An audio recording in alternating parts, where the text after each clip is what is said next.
नमस्कार दोस्तों। महाभारत आप लोगों ने पढ़ रखा है, सुना है, टीवी में देखा है। उसका एक ऐसा झूठ है जो आजकल बहुत ज्यादा वायरल हो रहा है। लोग उस रील को वायरल करते हैं, वीडियोस को वायरल करते हैं और कोई ऑब्जेक्शन भी नहीं उठाता, ना ही कोई क्वेश्चन करने की कोशिश करता है ना? आज उसके बारे में हम डिटेल में बात करते हैं। वीडियो के एंड तक जरूर बने रहना, तब आपको समझ में आएगा। वीडियो पसंद आए तो लाइक जरूर करना और चैनल पे पहली बार आए तो सब्सक्राइब जरूर करना। देखो, एक मेरे रिकमेंडेशन में एक रील आती है जिसमें कोई महाशय हैं, वो बताते हैं कि कौरव जो थे 99 जो कौरव थे वो पांडवों के विरुद्ध लड़े। एक कौरव पांडवों के साथ था जिसका नाम था युयुत्सु। अब ये जो महाशय बता रहे हैं कि युयुत्सु जो था वो पहला व्यक्ति था जिसने आत्महत्या की और उसको अनंत काल के लिए ब्रह्मांड में प्रेत योनि मिली। क्योंकि भगवान कृष्ण ने कहा कि आत्महत्या करना सबसे बड़ा पाप होता है। अगर आप इसका दूसरा पॉइंट ऑफ व्यू देखते हैं ना कि हाँ, आत्महत्या करना सबसे बड़ा पाप होता है, ये मैं इस बात के ऊपर बिल्कुल मानता हूँ और ऐसा नहीं करना चाहिए, है ना। लेकिन जो ये बता रहे हैं वो बात बिल्कुल ही गलत है, पूरी तरीके से गलत है। सबसे पहले इसको डिकोड करते हैं। पहले उन्होंने बोला कि जो कौरव जो थे वो 99 थे जो पांडवों के विरुद्ध खड़े थे। एक कौरव जो था वो था पांडवों के साथ, युयुत्सु की मैं बात कर रहा हूं। लेकिन क्या आपको पता है, कौरव जो थे ना वो पूरे 100 ही लड़ रहे थे। एक जिस युयुत्सु की बात की जा रही है वो धृतराष्ट्र का और गांधारी का पुत्र नहीं था, वो धृतराष्ट्र और एक दासी का पुत्र था। इसलिए वो 101 कौरवों में गिना जाता है, यानी कौरव पूरे 101 थे।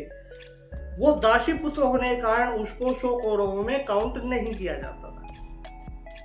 और एक वही व्यक्ति ऐसा था जो धर्म और अधर्म के बारे में पूरी तरीके से जानता था, जागरूक था और जिसे मालूम था कि स्वयं कृष्ण कौन है, जिसने दूत कीड़ा में जब द्रौपदी का चीरहरण हो रहा था उस समय भी अपनी आवाज उठाई थी। वो एक व्यक्ति था। बड़े बड़े महात्मा मौन रहे थे लेकिन उसने आवाज उठाई थी।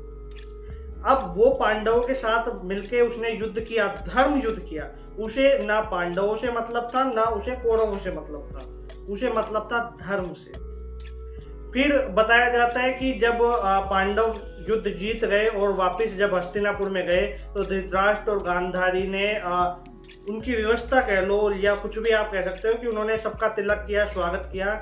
लेकिन जैसे युयुत्सु आगे आया तो गांधारी ने बोला कि मैं किस हक से तेरी आरती उतारूं, तिलक निकालूं तेरे, तूने अपने भाइयों का वध किया है, जो बहुत गलत किया है। तो इस आत्मगिलानी में उसने आत्महत्या कर ली और आत्महत्या करने के बाद वो प्रेत योनि में भटकता रहा अनंत काल तक, आज भी भटक रहा है। कृष्ण भगवान ने ये बोला कि जो व्यक्ति आत्महत्या कर लेता है और वो धार्मिक व्यक्ति है तो उसकी आत्मा को मैं कभी भी शांति प्रदान नहीं करूंगा। सर्वप्रथम आपको समझना पड़ेगा कि ऐसा कुछ भी नहीं हुआ।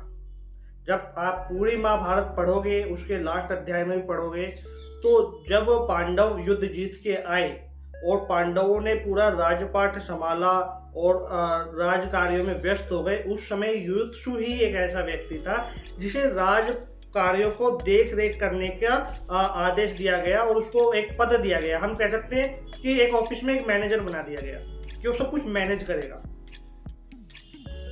और वो लास्ट तक जिया, वो नहीं मरा था, बिल्कुल नहीं मरा था। कहीं पर भी इसका वर्णन सही नहीं आता है कि हाँ, युयुत्सु ने आत्महत्या की थी और कृष्ण भगवान ने उसको ऐसे ऐसे श्राप दिया था। क्योंकि जब व्यक्ति को यह पता है धर्म अधर्म क्या है, जब व्यक्ति कौरवों के विरुद्ध खड़ा हो चुका है, जब व्यक्ति दूत कीड़ा में जहाँ पे बड़े बड़े महात्मा मौन है वहां वो आवाज उठा रहे हैं, तो क्या वो एक छोटी सी बात के लिए आत्महत्या कर लेगा? नहीं करेगा। और उसने की भी नहीं थी, यही हकीकत है। तो अच्छी बात है कि एक संदेश दिया जाता है कि हाँ, आत्महत्या नहीं करनी चाहिए, ये सबसे बड़ा पाप है। लेकिन महाभारत जैसे महाकाव्य का सहारा लेके या उसके अंदर अपना ही कुछ झूठ मिक्स करके बोलना गलत होता है। ऐसे बहुत सारे झूठ है जो महाभारत के अंदर अपनी तरफ से मिला दिए गए थे। उसके बारे में भी अगली बार चर्चा हम जरूर करेंगे। लेकिन आप लोग ध्यान रखें, जब भी ऐसी कोई फेक इंफॉर्मेशन आपके पास आती है या कोई ऐसी गलत बात बोलता है तो पहले फैक्ट चेक कर लो। इसलिए मैं अपनी कई वीडियोज में बोलता हूँ, आज फिर बोल रहा हूँ, जब तक आप अपने मूल ग्रंथों को नहीं पढ़ेंगे, वेदों को नहीं पढ़ेंगे, उपनिषद को नहीं पढ़ेंगे, गीता को नहीं पढ़ेंगे, तब तक आपको मूर्ख बना दिया जाएगा और बनाते ही रहेंगे लोग।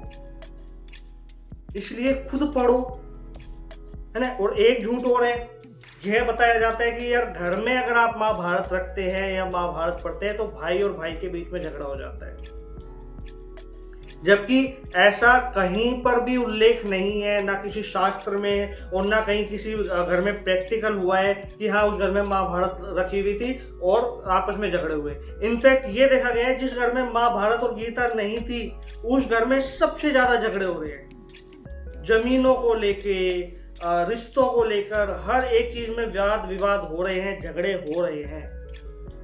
तो गीता और महाभारत रखने से आपके घर में झगड़े होंगे ही नहीं, और नहीं रखोगे तो जो आज चल रहा है कि भाई भाई का दुश्मन बना है, घर परिवार में फूट है, कोई जमीन के लिए मर रहा है, कोई धन के लिए मर रहा है, वो तो फिर होता ही रहेगा। इसलिए अध्ययन करो अपने जो ग्रंथों का, ये एक मूल धरोहर है। कृष्ण, जब हम कहते हैं कि कृष्ण साकार रूप में हमें दिखे, तो वो साकार रूप में सदैव दिखने के लिए, सदैव अपने भक्तों को दर्शन देने के लिए गीता के रूप में अवतरित हुए हैं। तो अपने साथ गीता अवश्य रखो। मैं आशा कर रहा हूं आपको समझ में आया होगा, क्योंकि ये वीडियो बनाना बहुत ज्यादा जरूरी था। युद्धशु नहीं मरा था, उसने आत्महत्या नहीं की थी, और यही सत्य है। एक चीज और बताई जाती है कि महाभारत जो है वो एक काल्पनिक एक कथा है, एक माइथोलॉजी है। अच्छा, ये बताते कौन है? ये वो लोग बताते हैं जिनके पास कोई प्रमाण नहीं है कि उनके धर्म या उनके मजहब में कितनी सच्चाई है, कितनी रियलिटी है, या वो कहां तक पहुंच पाया है। महाभारत एक महाकाव्य है। जीवन में या इस संपूर्ण ब्रह्मांड में व्यक्ति या मनुष्य के साथ जो भी घटित हो रहा है वो उस महाभारत में है, और जो उस महाभारत में नहीं है उसका वास्तविकता में कहीं कोई उल्लेख नहीं है, कहीं वो कुछ घटित नहीं हो रहा। इसके बारे में आराम से चर्चा करेंगे नेक्स्ट टाइम। वीडियो अच्छा लगा हो शेयर जरूर करना। इस वीडियो में इतना ही। नमस्कार।